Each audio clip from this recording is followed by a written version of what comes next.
Is we've got some speakers. We've got Professor Peckham here, and we've also got Ashley Fitzgibbon from Ireland who's come across to speak to us.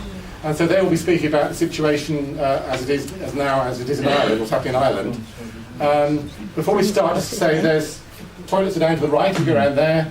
Emergency exits are that way, but also this way. If anyone objects to having their photographs taken, there's quite a lot of photographs that have been taken, let me know. And at the back there are some information and some thing for donations, because obviously it costs money to hire this sort of place. Before we start, I just thought I'd remind everyone why we're against fluoride in Hampshire against fluoridation. It's based on the fact that it's unsafe, scientifically unsafe, it doesn't work, it's a waste of money, and it's immoral to forcibly medicate people. But we're going to hear more about what is happening in Ireland later on from Aisling. But a report came out recently from Declan Moore on epidemiological study in Ireland. And Ireland, I don't know whether you're aware, is the most fluoridated country in Europe and possibly in the world. And it's found that, for instance, Ireland is the most cancer of any country in Europe. And you should say, well, that doesn't prove fluoride has anything to do with it. But other research on osteosarcoma and uterine cancer recently has shown that it's linked to those as well. So it's not surprising, if you like, it's highly likely to be related, could well be related. And then they've got early onset dementia is 450% more than the average, 100% in Europe, 450%, 4.5 times as common in Ireland than the rest of Europe. And given that we've got research again on IQ in children and also dementia from places like China, from all over the world, again, it's highly likely that it's linked. And then it's known to affect the thyroid. And lo and behold, in Ireland they've got 220% of the sort of rate of hypothyroidism compared to the rest of Europe. And so, given again the other research, it's almost certainly is linked to fluoride. There are all sorts of links to health issues around fluoride. So people have been saying, oh, it's okay because places like Ireland have had it for 50 years. Well, the fact is, it's not. What's happened is they haven't looked before now. And in fact, this Declan Moore was doing it as an independent person who was not doing it as a government-sponsored person. So basically, they say there's no evidence of problems because they don't look. So it's easy to say there's no evidence if you don't look. And also, fluoride has never been tested for safety. What they're doing is they're putting in an industrial waste, which is a toxin, a known toxin, into our water supply, and it's never been tested for safety. And we've tried to get the MHRA, the Medical Health Regulation Agency, to say that it has to be tested, because if you're forcibly feeding in their water supply fluoride, it really must be tested for human safety, and it has never been tested. And in fact, they say they're not going to test it because they say it's not a medicine. But in fact, it's been put into water to have a medicinal effect. It wants, however wrongly, they're wanting it to stop fillings and contaminating the whole of our bodies in order to try and stop fillings, which it doesn't do anyway. So, and therefore they're refusing to test for safety, which is absolutely criminal, I think.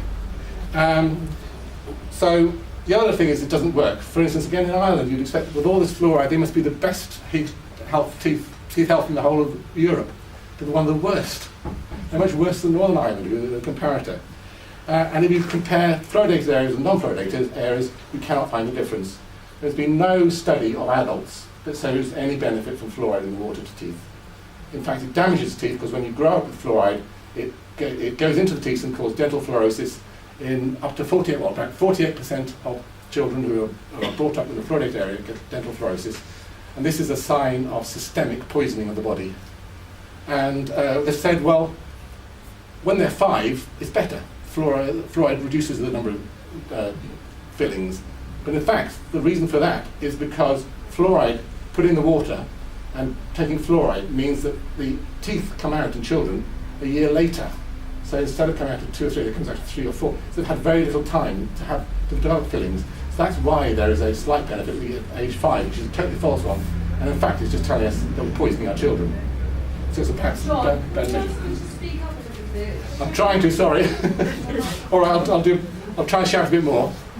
But the whole thing is a political decision made in the 1960s when people didn't understand what the issues around fluoride, what the dangers were. And what's happened is, because the position was taken, the government position was pro-fluoride for the last 50 years, they've said it's government policy. So people in government, or the health authorities, people are not effectively allowed to speak out against fluoride because they're speaking out against government policy. So it has to be tackled at political level. And what's happened here is the SHA, the Strategic Health Authority, has been abolished and it's been handed over to the council to be responsible for it, and it's very definitely a political sphere, so we have to get the politicians on our side to understand the issues around this, because they just tend to listen to the so-called experts who don't tell them the full truth by any means. We have to also talk to our local councillors. There is a local councillor here, and we're hoping that Mike Thornton, the new MP for Eastleigh, will be here shortly as well. And it's a matter of getting them to actually act on this and get the fluoride stopped. We also need to work through Europe because there are European initiatives on this. Unfortunately, someone called Robert Pocock was doing a lot of work in Europe and he's died recently, suddenly, unexpectedly. But we need people to come forward to sort of pick up the baton, if you like. So the people who might want to work in Europe on European things, please do think of doing that. And we have to persuade the regulation agencies to actually say this has to be tested. We have to have something tested that's been put in our water. Well, what has happened is the fluoride industry had said they conduct questionable research, they don't publish stuff that isn't in their favour, and they control the original data. Then they lobby the politicians. What happened was, about 10 years ago, when the latest regulation on water fluoridation was passed, there were hundreds of lobbyists in Parliament going around, getting MPs to agree to the bill, and there were no people against fluoride because we don't have a national organisation like that that has been doing that sort of thing. The fluoride industry is very profitable. Instead of having to throw it into a toxic waste dump, they can put it in our water and sell it to us, and that's very profitable, obviously. So, and they also, what they do is they recruit some trained dentists to massage them with cash and get them to present at marketing events that masquerade as education. And they avoid any link. They try and avoid talking about anything to do with other than teeth. So they say teeth is what it's all about, and they try to ignore the fact that when you put fluoride in your body and you intake it in, it's going to your whole body. It's been going in all sorts of places. And then they seek endorsement from the Department of Health to bully local health authorities into putting fluoride in the water.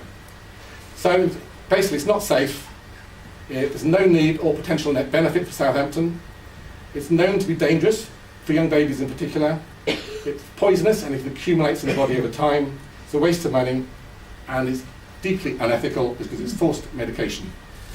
So that's just my introduction. I'm going to ask Professor Peckham to step forward and give a bit more background of what the situation is now.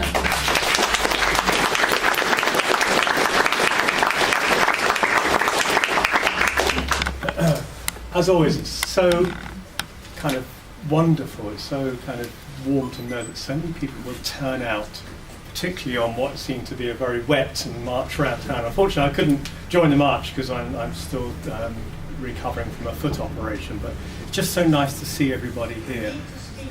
I'll try speaking up. Sorry. It's just so nice to see everybody here, and this kind of support, this public kind of affirmation of the protest against having fluoride added to Southampton water is really important. As John said, we need to keep the council on side, and seeing that everybody's willing to turn out and show that they are still against this unwanted proposal is really, really important. So it's really good to see you, and it's always good to be amongst friends as well as amongst people who come along for the first time. So I just want to very quickly just talk a bit about a very brief bit of history and a little bit about why what the context of the current situation is, particularly with the changes with the NHS that came into being in April last month. So just very quickly, I mean, as most of you know, the scheme was suggested in 2008 by the Strategic Health Authority in the consultation. The majority of people objected to this, but that didn't matter.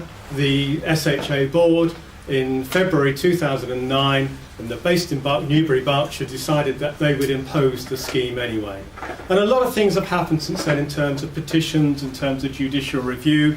But in the process, the SHA also spent about £750,000 developing and defending their scheme. So that's what's been spent on court cases, on technical schemes, on further feasibility, the resources of the professionals working for the Strategic Health Authority. That cost has all just been involved in developing and defending the scheme that they proposed in 2009 against everybody's wishes. And guess what? There's still no scheme. There's still no scheme in place. So after all that money and all that effort, and I would say that's due to people like you being a successful campaign against this. It's also due to a few problems that the SHA have also had. So what is the current situation?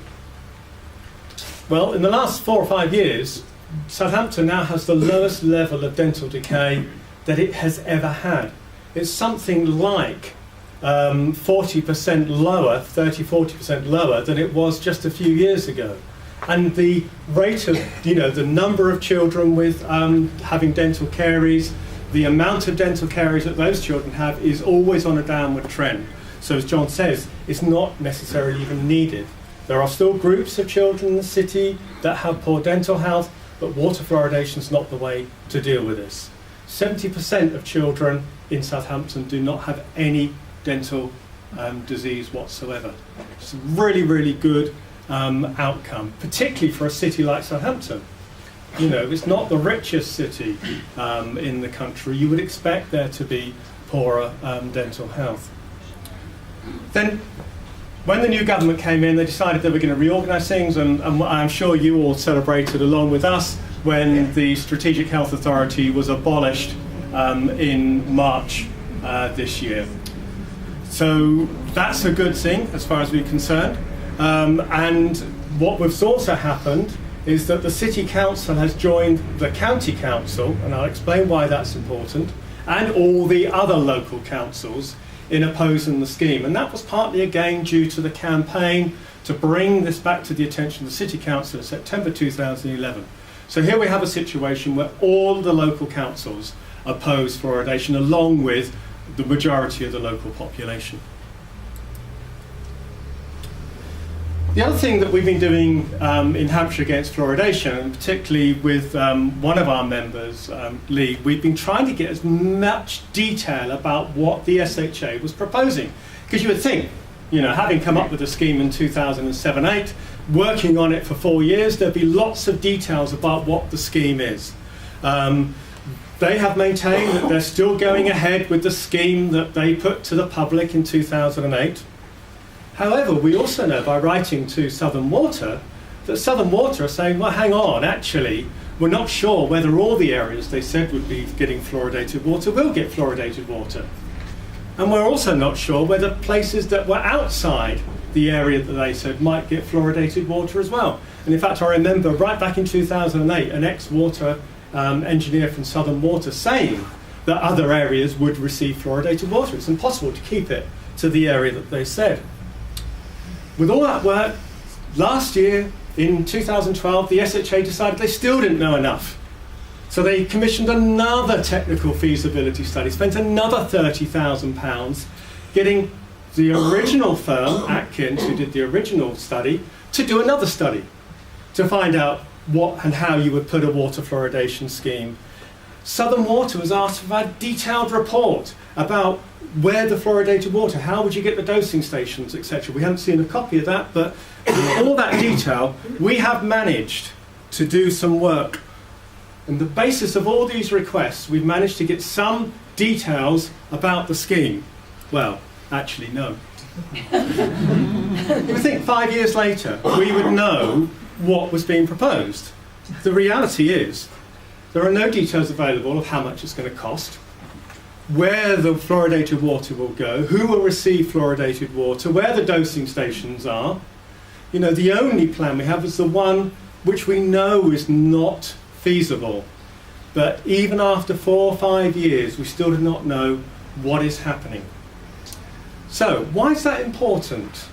Why can't they just keep developing the scheme? Well, it goes back to this whole thing about the changes in the NHS. this lovely, I'm sure you all remember the Health and Social Care Act, because there's a lot in the news about it, about reorganising the NHS. When we think about water fluoridation, the important thing is that the bits of public health that were in the NHS have now been transferred to local councils, to councils like the City Council, unitary authorities, and county councils. So in this area, what the legislation says is it's now that the City and County Council will make decisions about water fluoridation. That's whether they want to implement a scheme, whether they want to change a scheme, or whether they want to stop a scheme. So that's quite important.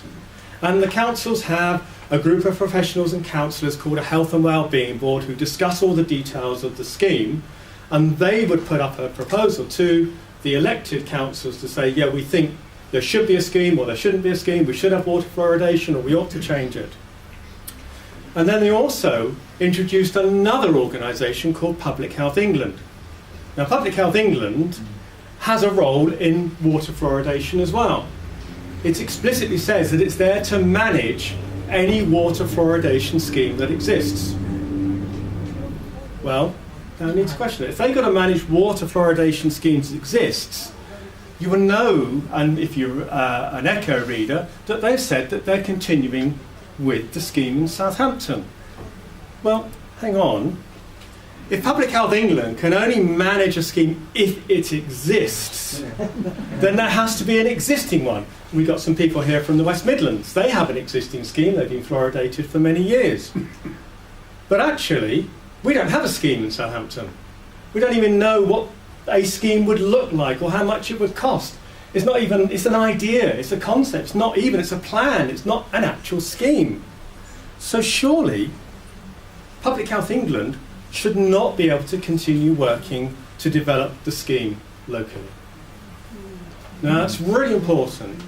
I mean, it is interesting. See, one of the problems is that the people who used to work for the Strategic Health Authority, guess where they work? Well, they happen to work now in Public Health England. Many of you remember a really nice lady called Sandra White, who's the dental public health consultant. She's now moved from the Strategic Health Authority, where she was working on implementing a water fluoridation scheme, to Public Health England, where she's working on implementing a water fluoridation scheme. But the question is, if it's an existing scheme, we have got to challenge this. It's really important that we take our challenge both to Public Health England, but also to the City Council.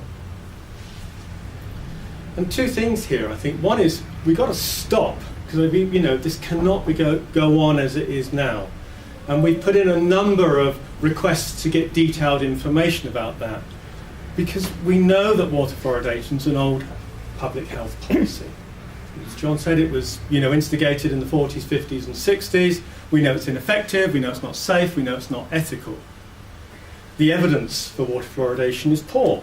We go through as many of you have read, the York Review, but the proponents still refer to all the old research. They talk about studies done in the 60s or the early 70s rather than studies done more recently. But actually, the crux of the matter is, if fluoride works topically, if it works when it touches the teeth, why swallow it? I mean, the dangers come from swallowing it. And more importantly, there are alternatives. There are alternative ways to deal with dental health problems. And I think one of the things we want to try and push are the alternatives. Child Smile, I was fortunate enough last autumn to go and talk to the Child Smile people up in Glasgow. Fantastic scheme in Scotland. Scotland has no water fluoridation. So they developed a different way of dealing with oral health or children's dental health problems. And it's a scheme that covers the whole of Scotland. And it's a scheme where they go into every preschool and primary school in the country. And they go in and do supervised brushing of teeth on a daily basis.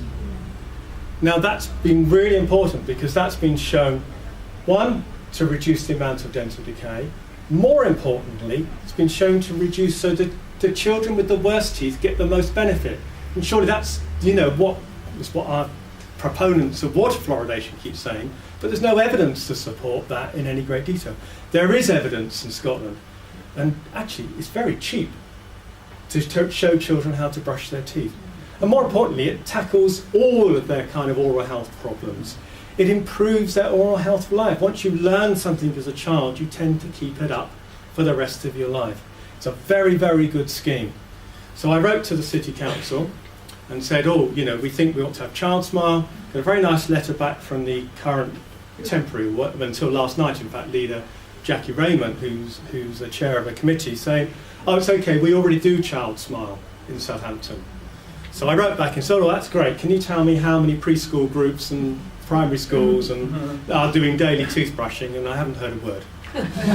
So, you know, we know actually they do not do this. They go into schools and say you should brush your teeth, but what they don't do is this daily supervised teeth brushing approach. So that's one way of actually starting, but it's also a way where they support children with the worst problems and the worst dental health problems. So we've got two things to do. One is we've got to get the details to tackle what's happening in terms of whether we have an existing scheme or not. And how many people here think there's an existing scheme? You know, it's pretty obvious there's no existing scheme. Now, we've got to get that message to both the City Council, and we've got to take our message, and we want to take our message to Public Health England.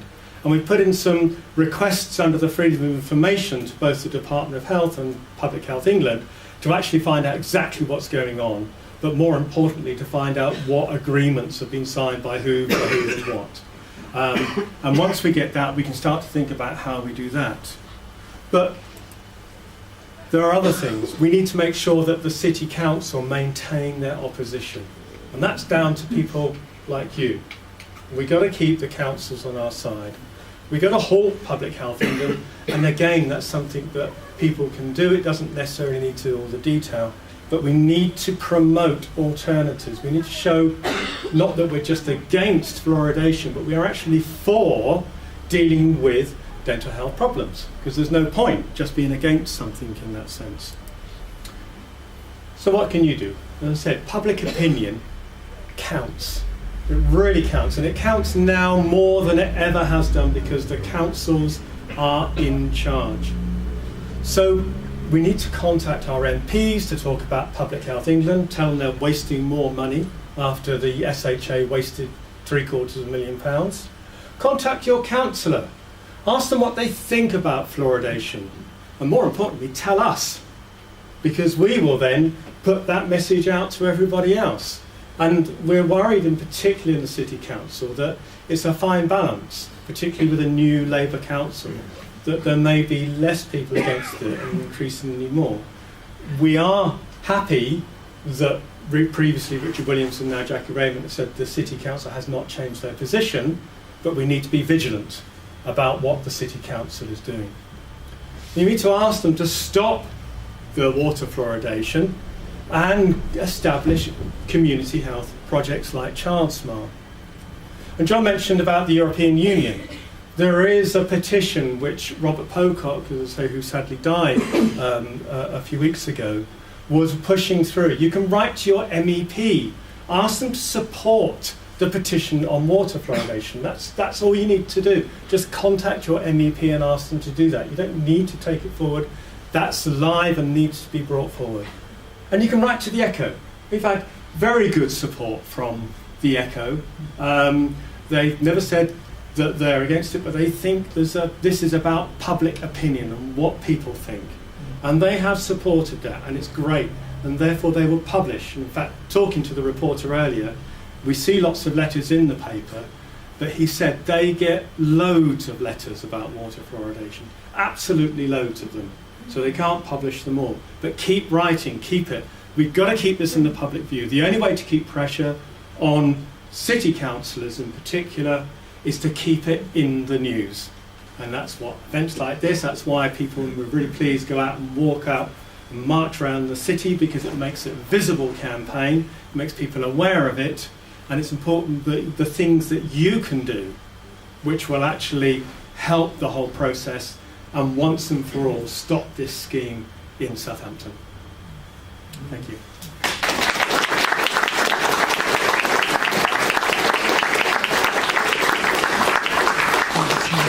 Stephen, introduce Aisling Fitzgibbon, who's like to come up from Ireland, from Tralee.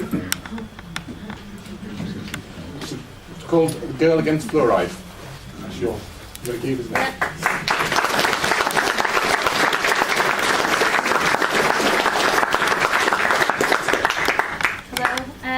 So this isn't working, is that how it is? It is, if you want to use it. Yeah, so it is on. will I? Turn it up.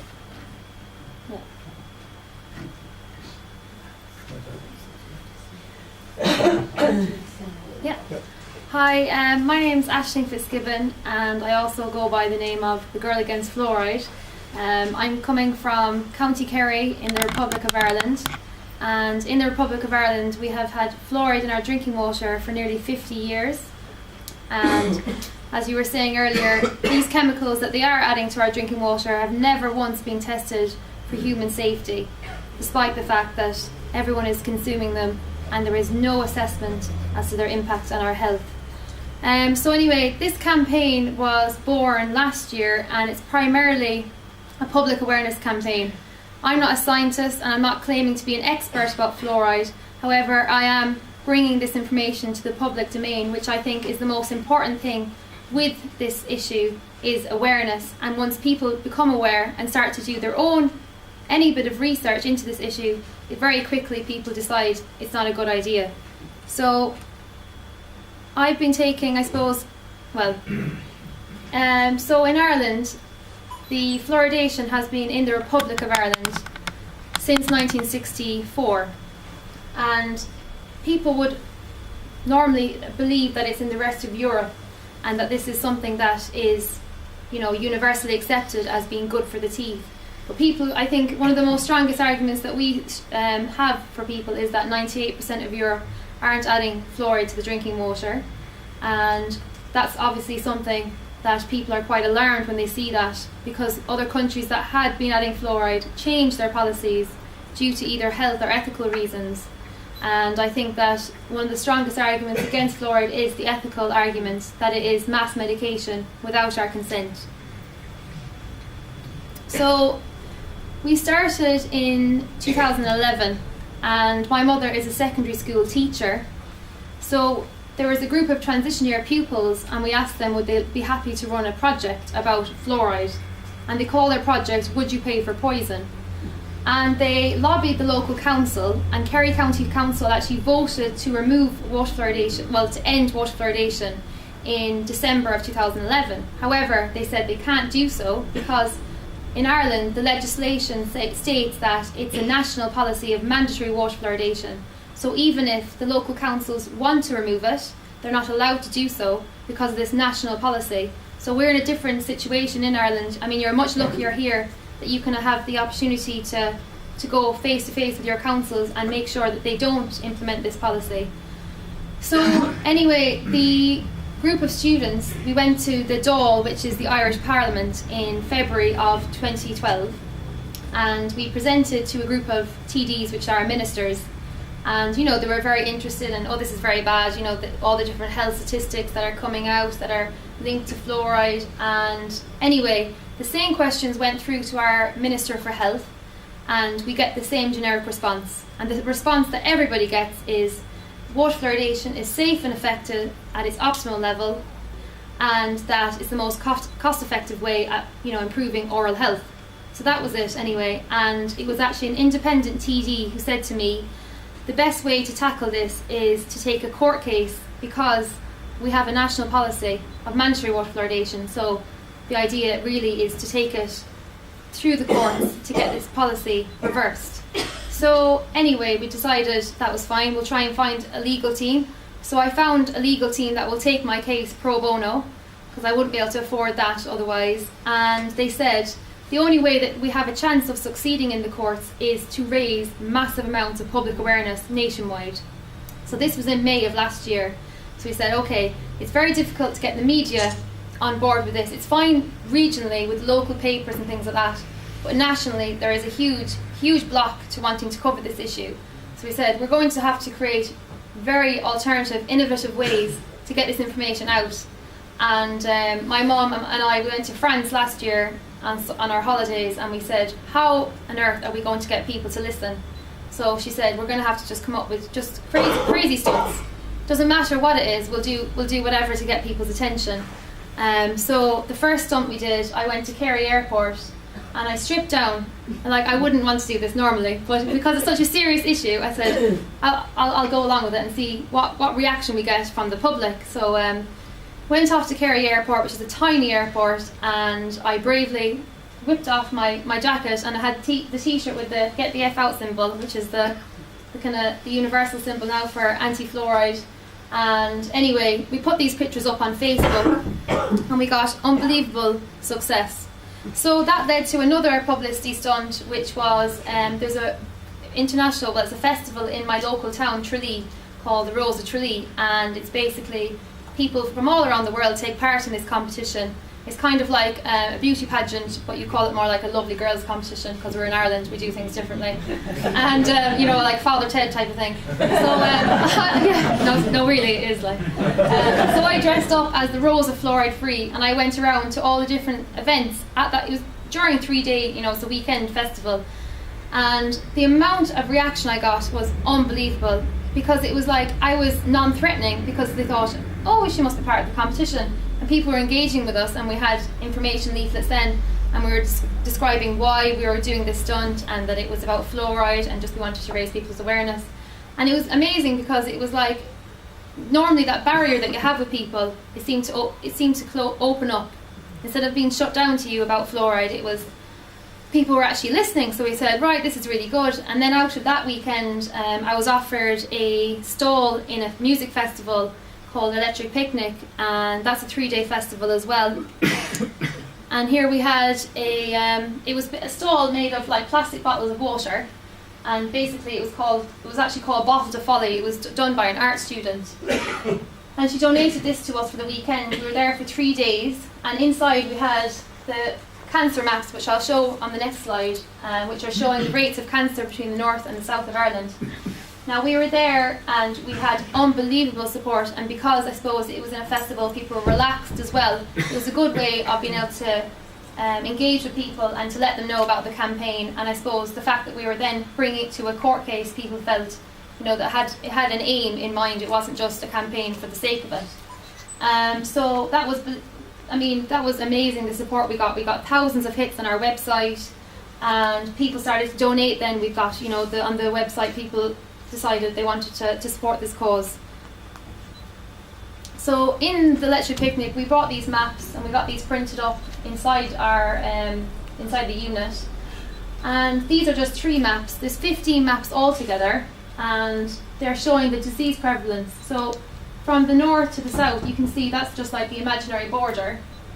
And the cancer rates in the north to the south, as it goes to the deeper purple, it's on average it's about 40 to 50% higher rates of cancer in the south of Ireland, which is fluoridated, comparing to the north of Ireland, which is non-fluoridated. And the actual National Cancer Registry came out in the papers only a few weeks after this event, and they were saying that it wasn't being linked to fluoride, but they actually can't say that it isn't. They were just saying it's not linked to fluoride, but no evidence to say either way, because in nearly 50 years in Ireland, they have never undergone any human impact safety test to review if fluoride is causing any health problems. So as you were saying before, if you're not looking, you can't find. So you can't say that it's safe if you don't have the evidence to prove otherwise. And then last November, we did a very controversial event. Some people don't like it, some people loved it.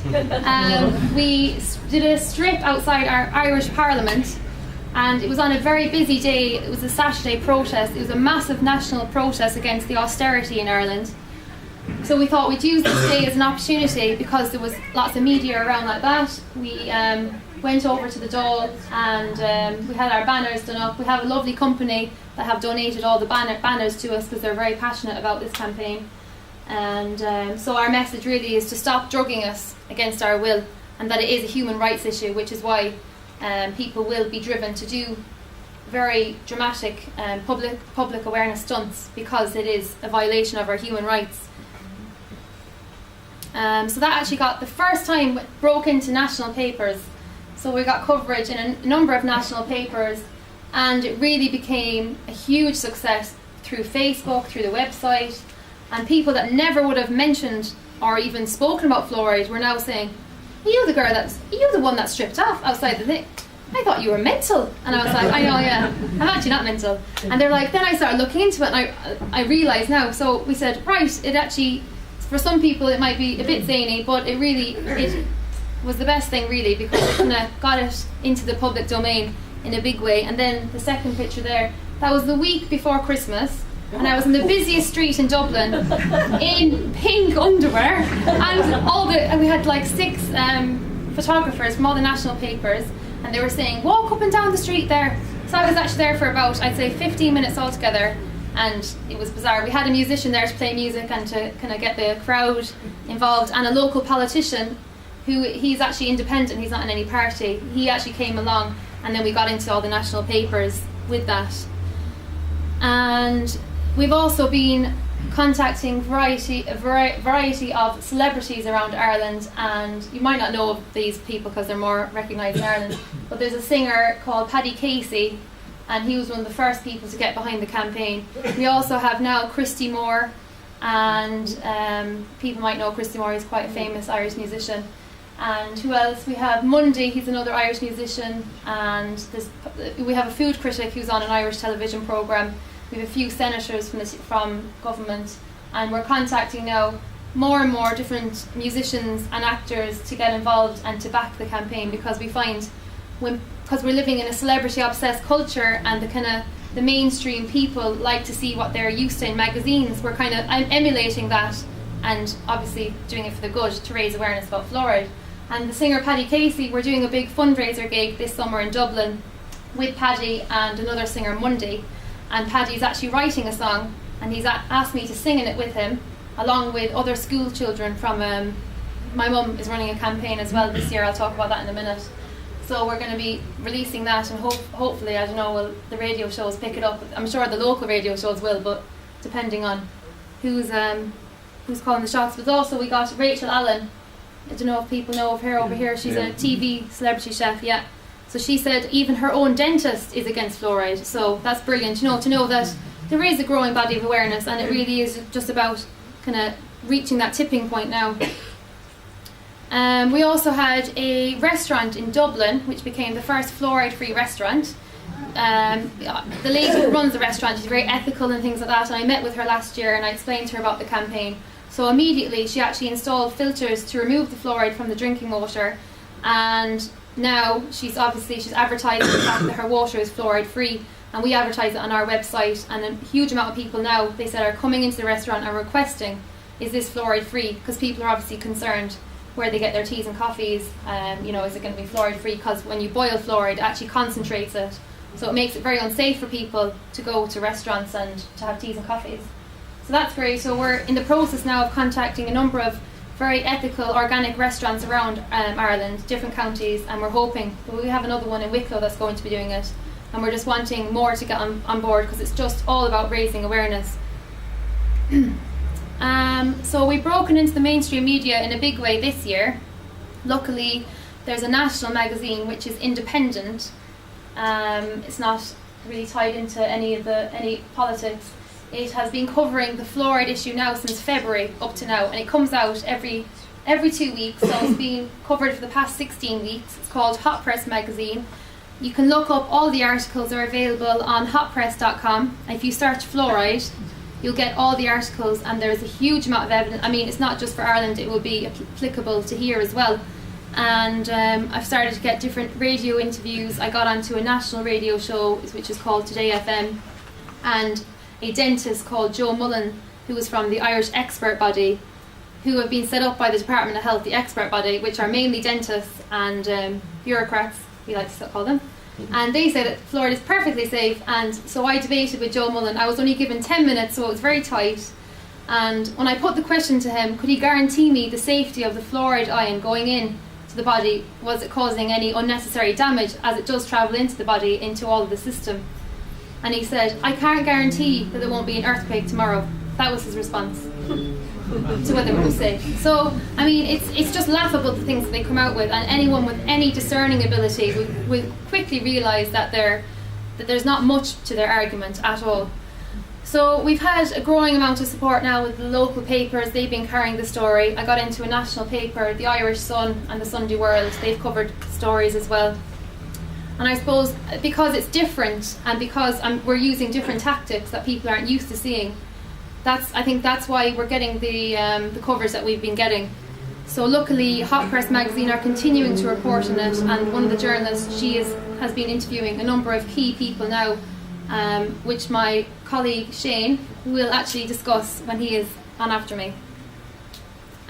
So my mother is a school teacher and she's very much behind the campaign. We're both working together, and this year she's been running a campaign with a group of transition year students, and they're about 15. It's the year that they're not in any exams, so they were part of a youth social innovator competition this year, which was held in Dublin, the finals just last week.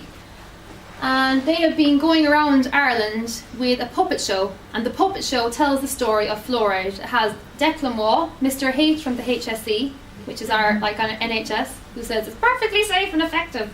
And then he has a little injector, and he injects one of the little Miss Fluoride fighters, who's the puppet, against her will, with unlicensed, untested chemicals. So that's been going out to all the primary schools and secondary schools around the country, which has been brilliant because, So their kind of emblem now is, which I have with me, a little glove, I might do a picture at the end, is the blue glove, and it just has the Get the F Out, and it's just like the universal sign for no to fluoride. So they've been getting when they gave the puppet show, they got all the kids then to use the gloves, and they had the hands up, and they gave them out leaflets that they bring home then to their families to let them know. And the kids, they had their own Facebook page that people could then go onto.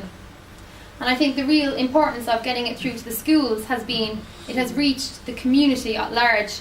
Because if you say, where we are in Kerry, you'll say about fluoride, you'll say, oh, is that about, we've seen the school in the papers and we've seen what they're doing. And even the principal of the school that my mum is working in is 100% behind the campaign. And he has said to her, you need to keep going. So they're continuing on next year. They're doing a new